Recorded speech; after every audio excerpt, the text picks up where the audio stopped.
Bom dia! Mais um Questão de Direito, o seu programa, a sua qualificação profissional, hein? Professor, qual que é o curso de hoje? É um curso interessante? Demais, hein? Curso de Direito Imobiliário. E esse curso de Direito Imobiliário, a intenção é ajudar você para ter sucesso na profissão, para realmente estar habilitado a desempenhar um bom papel como um corretor de imóveis, tá bom? Olha só, como que funciona isso? Então, você tem que ter em mente que você tem duas formas de adquirir propriedade no Brasil. Duas formas de adquirir propriedade. A primeira forma de adquirir propriedade no Brasil é a chamada forma originária. E a originária é o uso, ou uso capião. Uso capião é o que você está acostumado, não é urso campeão, nem uso campeão, né? É uso campeão. O uso campeão, esse uso campeão, ele é aquela ação originária, eu transformo a posse em domínio. Eu só consigo ingressar com uma ação de uso capião quando eu tenho posse. No Brasil, segundo a doutrina italiana, nós somos 36 espécies de uso capião, ou mais, né? No mínimo 36 espécies. Aí tem outras espécies de uso capião doutrinária. Essas espécies doutrinárias também, muitas vezes questionadas em artigos, em monografias, mas prática, são poucas espécies utilizadas. Então a primeira espécie utilizada é o uso capião extraordinário, que pode ser chamado de extraordinária também, tá correto a nomenclatura, hein? Esse extraordinário ou extraordinária, eu costumo dizer, está no livro do professor, que é o uso capião do Timaya. Isso mesmo, o uso capião do Timaya. Porque pode tudo e vale tudo. Esse uso capião, se o seu cliente, se você tem a posse de 10 anos de posse para a moradia habitual, você consegue já ingressar com uma ação de uso capião. O uso capião extraordinário ou extraordinária, esse uso capião, o lapso temporal é de 15 anos. 15 anos. E cai para 10, o lapso temporal de posse, tempo na posse, cai para 10 anos, quando você realmente mora naquele imóvel, usa como moradia habitual. Então cai para 10 anos. Então fique atento em relação a isso, cai para 10 anos. Olha que interessante, ó. Professor, eu tenho 10 anos na posse desse imóvel, mas eu não tenho domínio. O que é domínio e o que é posse? É a mesma coisa? Não, não pode confundir. Domínio é registro. Quando você tem um imóvel no seu nome, você tem um registro. E quando você tem um registro, você tem uma segurança jurídica, você tem uma proteção jurídica. Domínio é registro. Quando eu falo de posse, posse não tem nada a ver com registro. A posse, eu posso ter a posse e não ter o domínio. Quer dizer que eu tenho a posse, nesse momento nós temos a posse do estúdio aqui do Cresce, dos estúdios do Cresce, da TV Cresce, mas não temos o domínio, porque o domínio é do Cresce. O registro, a matrícula está no nome do Cresce. Nós temos a posse. Então não posso confundir posse com domínio. A posse tem várias classificações diferentes. A posse pode ser clandestina, pode ser justa, pode ser injusta, tem várias nomenclaturas diferentes. Posse, quem tem a posse, muitas vezes não tem o domínio. Professor, quem tem o domínio pode ter a posse também? Pode ter a posse também. Você é dono do seu imóvel, tem o registro, está no seu nome e você mora lá nesse imóvel. Então você tem o domínio e a posse, tá? Mas eu não posso confundir posse com domínio. Existe ainda a composse, então um exemplo disso é um edifício, né? Então um edifício, quem mora no mesmo edifício, na mesma matrícula, tem a composse, então tem a figura da composse também. Então vale a pena, nós vamos tratar da posse num programa específico também, tá bom? Olha que interessante, ó. Então a forma originária é o uso capião. Nós temos várias ações de uso capião. A primeira na cadeia, mais importante, mais prática, mais utilizada por investidores, inclusive, investidores que investem constantemente aí em posse, que posse tem comércio, hein? Posse tem um comércio, no Brasil tem comércio, porque a posse no Brasil ela é protegida, tem uma função social da propriedade. O imóvel deve gerar a função social da propriedade. Quem tem a posse gera a função social. Outra falha também no nosso sistema brasileiro, que o único crime que nós temos em relação à posse é o esbulho possessório. Então, não temos, infelizmente, não temos muitos crimes regulamentados em relação à posse. Por isso a posse, tem muita gente de fora, canadense, árabes, que investe em posse no Brasil porque sabe que a posse, quem tem a posse, pode colher os frutos, e muitas vezes você compra um imóvel e você colhe os frutos. Já aconteceu o caso do professor fazer uma assessoria jurídica por um grupo de investidores que compraram uma posse não é domínio, pagaram barato, porque a regra do Código Civil, quem tem a posse pode colher os frutos, não é crime colher os frutos. Eu tenho a posse e lá tinha eucalipto, então colheram os frutos, né, de uma grande fazenda, os eucaliptos, só que eles ganharam com os eucaliptos, já pagou a posse, pagou todas as despesas. Então existe um comércio de posse, porque quem conhece bem os efeitos da posse, sabe que a posse dá o direito de colher os frutos, entre outros direitos. Segundo o direito francês e italiano, quem tem a posse tem 166 direitos. 166 direitos. É direitos para chuchu, né? Então, direito de vizinhança, ações possessórias. Olha quanta coisa a posse dá para você, para mim, para nós, né? Então, olha como a posse, apesar de não gerar segurança jurídica, porque só é dono quem registra, é um ditado antigo e verdadeiro, mas a posse, ela dá direitos, né? E um desses direitos é cumprir o lapso temporal de posse de 10, 15, 5, né, dependendo do uso capião, para poder ingressar com a ação de uso capião, tá? Primeiro uso capião prático, então uso capião extraordinário. Segundo uso capião prático é o uso capião ordinário. O extraordinário de 15 anos. Esse extraordinário, que é o uso capião do Timaya, a gente brinca com essa situação porque ele tem uma música, vale tudo e pode tudo. Esse uso capião, na verdade, você pode ingressar com essa ação de uso capião quando você tem 15 anos de posse. Se você provar a moradia habitual, cai para 10 anos. Esse uso capião é uma falha, muito criticado aí, esse uso capião por vários juristas, né? Entre eles até Miguel Reale critica esse uso capião. Ele também é chamado uso capião bandido. Por quê? Ele permite até a má-fé. O uso capião extraordinário permite até má-fé. Como assim, professor? Você comprar os direitos hereditários, mora lá, você sabe que tem que fazer o inventário, mas como você comprou os direitos hereditários de alguém, você pode ingressar com o uso capião. Essa é a ideia da coisa. O uso capião que permite até má-fé é o uso capião extraordinário. O segundo uso capião que o professor vai falar é o uso capião ordinário. E esse, diferente e contrário do uso capião extraordinário que permite a má-fé, esse uso capião ordinário tem que ter a boa-fé. Esse, diferente do primeiro, do extraordinário, o uso capião ordinário, eu tenho que provar a boa-fé. Então esse já não pode ter boa-fé. Lapso temporal, 10 anos. Lapso temporal, 10 anos. E aí vem o terceiro uso capião muito utilizado na prática, hein? Lembrando que não estamos esgotando as ações de uso capião, nós temos mais de 36 espécies no mínimo, hein? No mínimo nós temos 36 espécies, mas as mais utilizadas são essas, as outras são mais teóricas que qualquer outra coisa. A segunda espécie que o professor está falou, na verdade, é o ordinário. O ordinário, que é conhecido como ordinário, tem vários... Não interessa se está no feminino ou no masculino, está correto das duas formas. A terceira espécie é a espécie constitucional. Uso capião constitucional. O uso capião constitucional é o uso capião utilizado para quem tem a posse de 5 anos no mínimo. Olha só, hein? 5 anos no mínimo. Então veja, primeiro uso capião mais utilizado, extraordinário, 15 anos. Cai para 10 se eu provar a moradia habitual. Segundo uso capião, ordinário, 10 anos. 10 anos do quê, professor? De posse. Você tem que ter a posse no imóvel. Lembra você que o primeiro, o extraordinário, eu posso aproveitar a posse de terceiro. Olha que legal. Eu posso aproveitar a posse de terceiro. Terceiro uso capião é o uso capião constitucional, que tem muito doutrinador que faz uma confusão danada, hein? Ele cria o constitucional, especial, é tudo a mesma coisa. O constitucional é o especial e o especial é o constitucional. E o constitucional, ou o especial, que é a mesma coisa, eu vou dividir ele em prolabore, promoradia, que é tudo a mesma coisa. Rural e urbano. Então tem doutrinador que você pega livros aí falando de uso capião, ele pega e faz um verdadeiro inferno desse uso capião. Na verdade, o uso capião constitucional é um só. Constitucional é o mesmo que o especial e dentro dele eu tenho o quê? Urbano e rural, que é chamado de prolabore e promoradia. Olha a confusão que faz aí na teoria. Na prática a gente tem que saber a prática, a coisa como ela é. O uso capião constitucional, ou especial, que é a mesma coisa, chamado de prolabore, promoradia, ou urbano, ou rural, a regra dele é 5 anos, lapso temporal de 5 anos. Esse uso capião de 5 anos, eu posso usufruir dele depois de posse de 5 anos, eu não posso ter outro imóvel no meu nome, não posso, hein? Não posso ter outro imóvel no meu nome.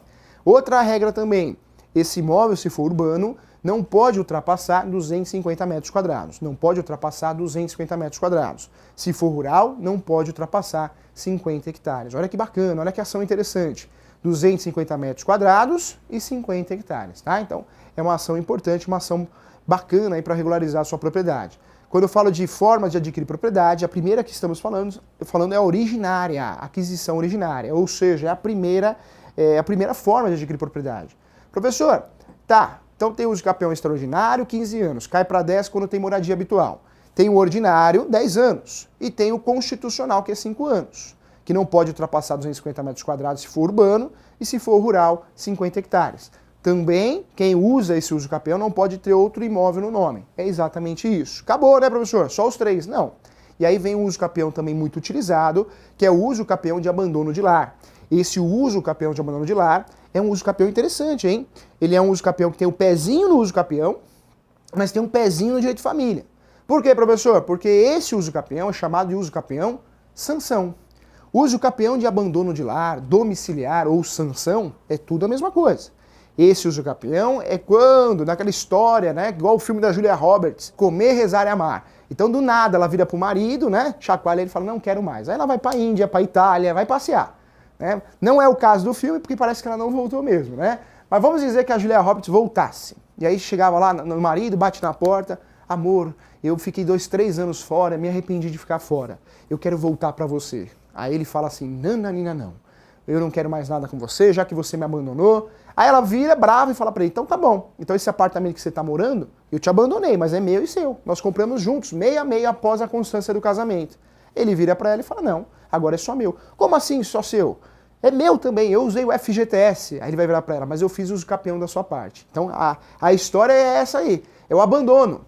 Quando ocorre o abandono, aquele que foi abandonado pode ingressar com uma ação que chama uso capião de abandono de lar, ou uso capião domiciliar, ou uso capião da sanção, e vai fazer o quê? Vai fazer uso capião da parte do outro, do companheiro. Vale para união estável, homem com homem, mulher com mulher, não importa, hein? O outro abandonou, eu faço a união estável do outro. Né? A união estável não, eu faço uso capião da parte do outro.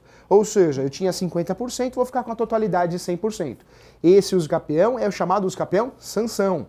Esse uso capião me permite, eu fui abandonado, então o que eu faço com você? Ingresso com uma ação de uso capião da sua parte. Eu tenho 50%, vou ficar com 100%. Então, esse uso capião, na prática, vem sendo muito utilizado.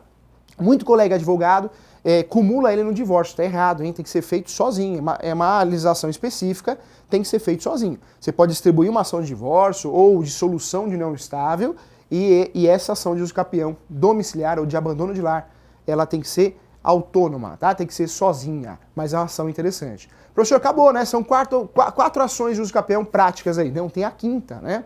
A quinta é o uso capião coletivo, que para o advogado particular é uma fria, hein? O uso capião coletivo é para procurador, para defensor. Na prática, para o advogado particular, não funciona. Professor, por que não funciona? Em virtude de vários motivos. O primeiro é de gestão de escritório, o advogado vai ter dificuldade de cobrar.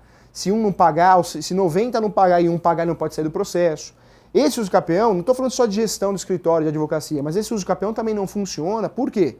Porque na justiça brasileira, na prática, ninguém gosta de ação coletiva. A ação, na verdade, coletiva não funciona no Brasil. Ação coletiva, o juiz pede para fazer o desmembramento do polo ativo da ação. Ou seja, ele pede para separar. Pede para separar porque uma ação com muita gente, né, o litisconsórcio, não tem qualidade, fica difícil até para o juiz julgar. Então essas ações, na teoria, são lindas. Né? Se você lê sobre o uso capião coletivo, dá vontade de chorar à noite. Né? Você está meio carente lá, vai ler uso capião coletivo. Você chora, mas na prática não funciona.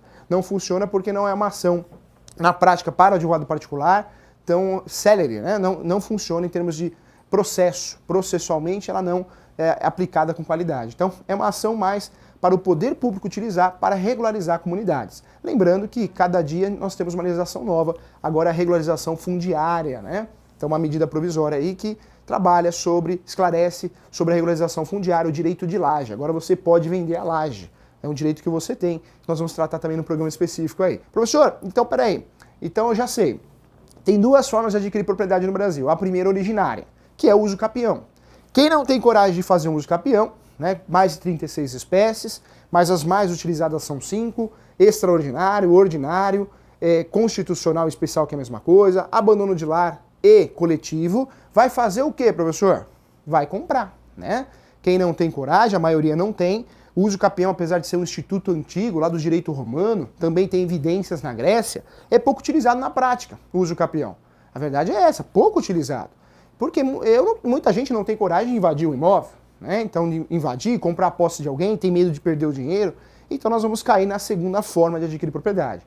A primeira originária, vamos para a segunda. A segunda forma de adquirir propriedade no Brasil é a forma aquisitiva, a chamada derivada. Então, a primeira, aquisitiva originária. A segunda, aquisitiva derivada. E a derivada é fácil, hein? Porque é o dia a dia do corretor, do advogado do direito imobiliário. É o dia a dia da compra e venda. O corretor de imóveis, ele compra, vende. Né? Essa é a função dele. O investidor, quem quer comprar, quem quer vender. Então, são os chamados contratos imobiliários. Quando eu falo contratos imobiliários, é a forma derivada de adquirir propriedade, hein? Contratos derivados.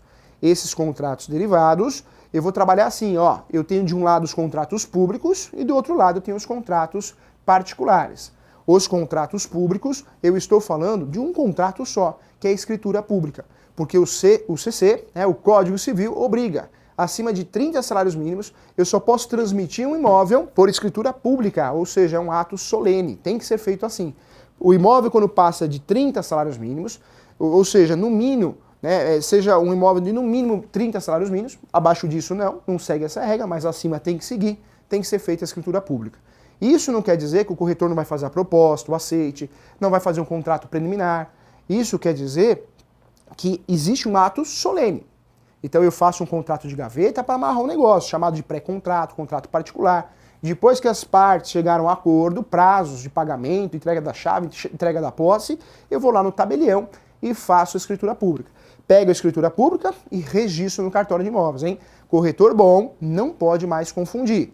Tabelião registra. Registra? Não, tá errado. Tabelião faz escritura pública. Tabelião faz ata notarial, nova prova do CPC. Cartório de imóveis registra. Então, registrador registra cartório de imóveis. Por jurisdição, por circunstância, né? Então, na verdade, o cartório de imóveis, ele tem competência. Já o tabelião, ele só faz escritura pública. Então, não posso mais confundir. Nosso Brasil é muito grande, o Brasil é grande demais, então tem várias coisas diferentes aqui. Então, professor, mas lá na minha cidade, o cartório de imóveis também faz escritura pública. Sim, porque em algumas cidades do interior é muito comum o cartório e o tabelião ser a mesma pessoa, porque aquele cartório não tinha movimento. Uma forma de atrair, esse tabelião ou esse cartorário, esse sujeito que passou no concurso, era misturar os dois, para que ele possa ter um rendimento maior, senão o cartório não dá nada. Então, juntar as duas coisas. Mas isso é exceção. A regra é oficial de cartório de imóveis e oficial tabelião. Tá? A regra é ser separado. Em algumas cidades de litorais, principalmente no Brasil, nós temos aí essa junção aí. Ele assume os dois cargos, ele é tabelião e é oficial. Mas por causa disso, porque o cartório na época não dava muita coisa, então foi uma forma de acumular serviço para não ficar ocioso, tá bom? Então, essa eu tô trazendo a resposta para você. Ainda nos contratos imobiliários, então, que é a forma derivada de adquirir propriedade. Nós temos de um lado os contratos públicos, que na verdade é um só, a escritura pública. Acima de 30 salários mínimos tem que fazer escritura pública.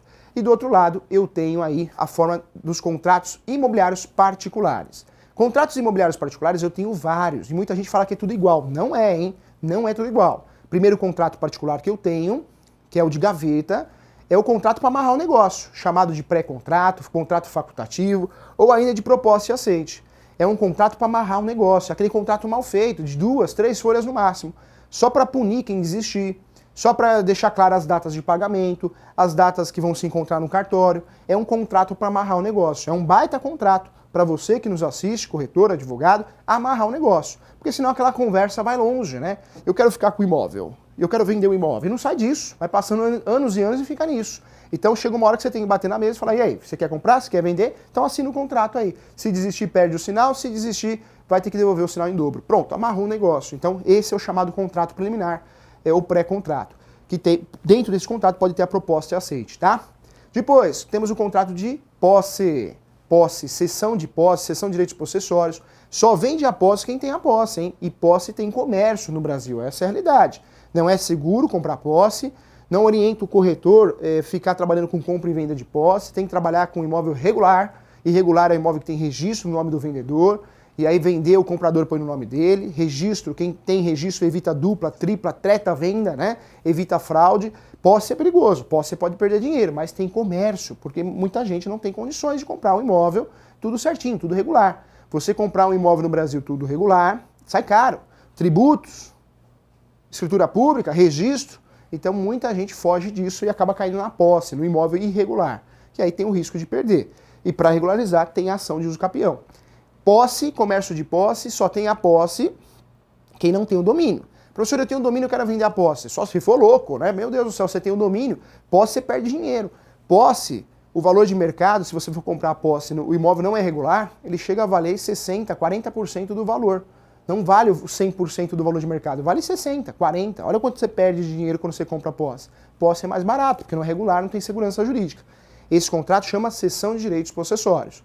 Segundo contrato, Cessão de direitos hereditários. Eu só posso vender os direitos hereditários quando eu sou detentor desses direitos hereditários. Isso quer dizer que eu não fiz o inventário ainda. Isso quer dizer que eu estou fazendo o inventário, ou quer dizer que saiu o inventário, mas eu não fiz o registro. Nesse momento eu posso vender o imóvel, mas eu vendo através de cessão de direitos hereditários.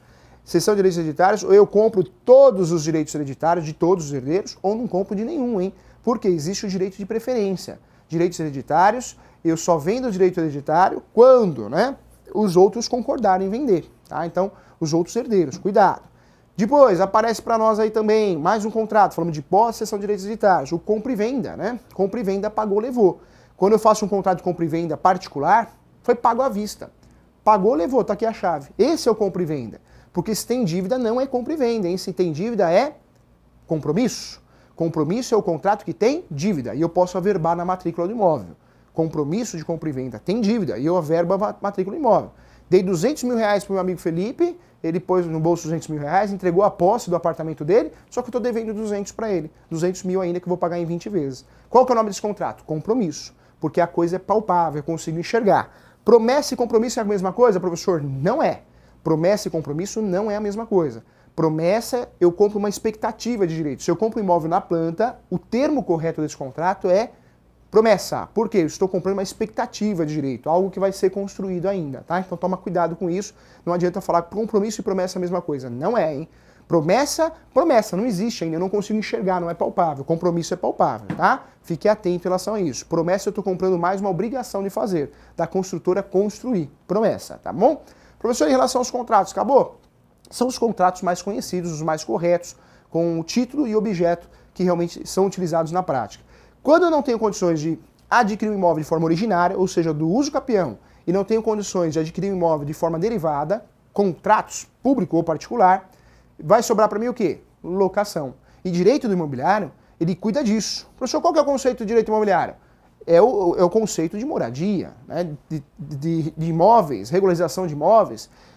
A finalidade, o objetivo do direito imobiliário é o quê? Regularizar imóveis.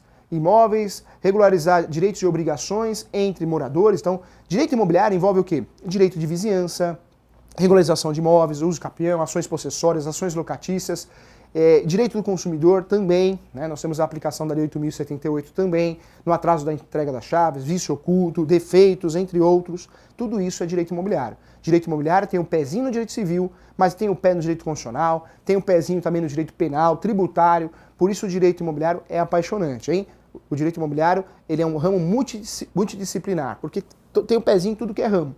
Professor, não tenho condições então de adquirir um imóvel, de comprar imóveis. Não tenho condições e não quero invadir ou comprar posse que eu tenho medo. Sobra o quê? Locação, tá? Então, olha como o direito imobiliário, o alicerce do direito imobiliário é isso que o professor está falando. Porque se você não invade o imóvel, não compra posse e também não compra através da forma derivada, resta fazer a locação. E a locação, professor, é muito simples locação. Locação é complexo, hein? Nós temos na locação a Lei 8.245 de 91, Lei 8.245 de 91, que trata realmente da locação. De toda a locação? Não. Algumas locações. Imóveis residenciais, não residenciais e por temporada. Residenciais, não residenciais e por temporada. Essa locação, a Lei 8.245 de 91, trata só dessas três possibilidades. Veio uma nova lei, que é a Lei 12.112, para alterar a Lei 8.245, algumas questões. Então não é a nova lei de locação. A lei de locação continua e sempre foi a velha e antiga 8.245 de 91. Essa 12.112 de 2009 é uma lei que veio alterar pouca coisa. Então não posso chamar ela de nova lei de locação porque tem duas laudas dessa lei, tá? Eu só tenho uma lei que esclarece essa locação, que é a Lei 8.245 de 91. Não. 8.245 de 91, ela trata de locação residencial, não residencial e por temporada. Só, hein?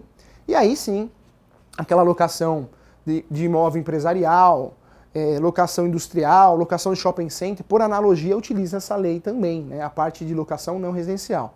Mas a locação de bens móveis, hotel, motel, a parte hotel, vaga de garagem autônoma, eu vou utilizar o Código Civil. Então o Código Civil também trata de locação. Bens móveis, hotel, motel e também vaga de garagem autônoma. Espaço publicitário também é o Código Civil. Acabou, né, professor? Não, tem o Estatuto da Terra, que também vai tratar de locação de imóveis rústicos e rurais, é o Estatuto da Terra. Então falar que locação é muito simples é nada, hein? Olha quanta coisa, quanta legislação você precisa conhecer para dominar o assunto locação, hein? Professor, quando eu vou comprar e vender um imóvel, o que eu preciso fazer ou alugar um imóvel? Praticar os chamados atos iniciais, que é o conjunto de certidões. Atos iniciais, conjunto de certidões e documentos, recibos, né? Documentos particulares. Então, certidão, eu preciso sempre, qualquer transação imobiliária, solicitar uma certidão de propriedade. Essa certidão de propriedade pode ser matrícula ou transcrição. Antes de 73, chamada de transcrição. Após 73, chamada de matrícula. Fique atento em relação a isso. Os nomes são diferentes, mas ambas são certidão de propriedade, igual o SIC e o CPF. É a mesma coisa, tá? Então fique atento em relação a isso. Quando eu falo de certidão de propriedade, não existe transação imobiliária bem feita sem eu solicitar uma certidão atualizada. Preciso conhecer também as partes, comprador e vendedor. O vendedor, como que eu vou conhecer o vendedor?